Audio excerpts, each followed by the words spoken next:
son esclave, soumis, prêt à tout pour qu'il renoue avec la pleine légalité constitutionnelle, avec des autorités élues, des représentants légitimes. Je n'ai pas d'autre mission, je n'ai pas d'autre prétention. Il s'agit pour moi, et il doit s'agir pour chaque. Elle tremble dans ses fondements depuis au moins une décennie. Oui, il ne faut pas avoir peur des mots. Le Mali est ébranlé, piétiné, humilié. Ébranlé, affaibli, humilié par ses propres enfants, par nous-mêmes.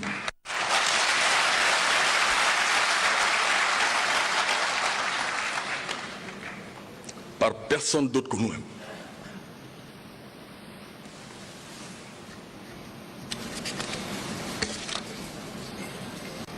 Chers compatriotes, chers partenaires du Mali, une transition ne saurait tout faire. Elle doit se donner des priorités.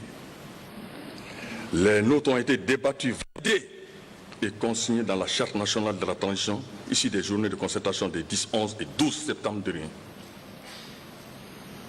C'est cette charte qui constitue mon bréviaire. Je dois donner ma vie.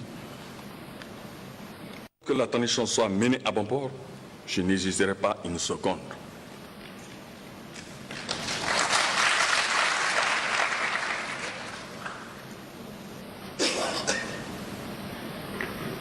Je suis prêt au sacrifice suprême pour que le Mali redevienne le Mali.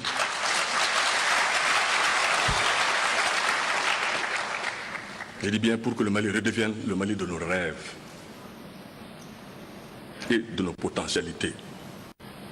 Ma plus grande satisfaction résidera dans la passation de témoins au futur président de la République élu proprement et élu indiscutablement.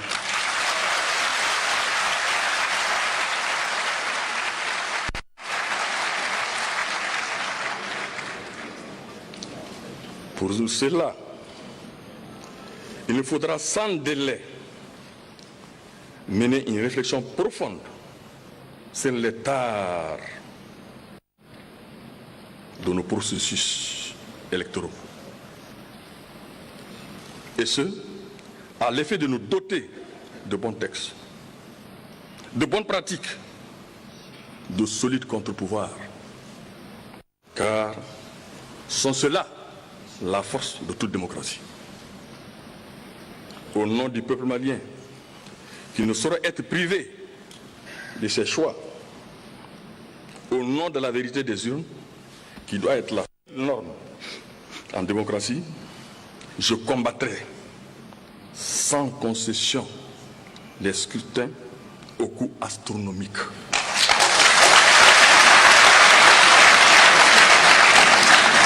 La fraude électorale, l'achat de voix, l'incursion de l'administration dans le processus électoral,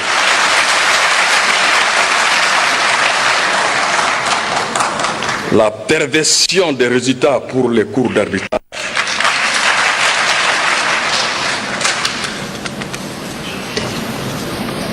chers compatriotes, telle mission, je le sais, se mènera sur le socle de la guerre sans merci qu'il faudra continuer à livrer aux forces terroristes et aux crimes organisés.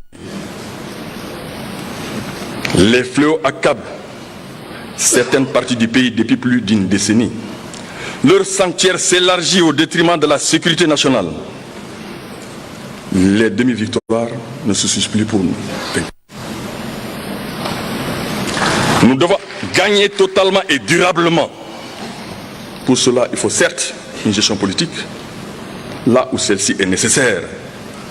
Mais il est important de se doter de moyens dissuasifs possibles. À travers une armée aguerrie, matériellement soutenue et moralement prête. L'armée, il est vrai, ne devra combattre que l'ennemi. Elle ne saurait être coupable d'exactions contre les populations civiles. Cela ne peut pas être accepté et ne sera pas accepté. Cependant, les moyens de l'armée iront désormais totalement à l'armée et seulement à l'armée.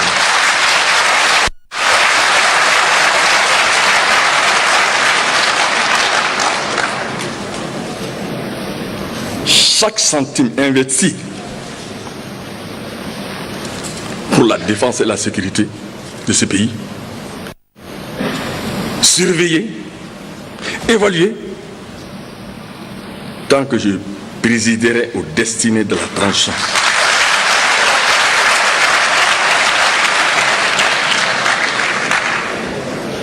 Je prends ici le serment. La bonne gestion de nos ressources, de nos maigres ressources, est en effet une obligation. Ce sera là un sentier de la transition. Il sera quotidien.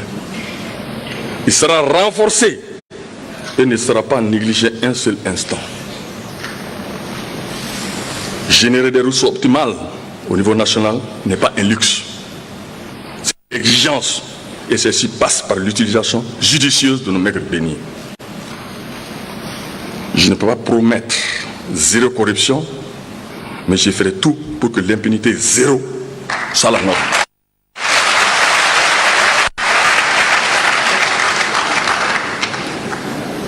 L'argent public est sacré.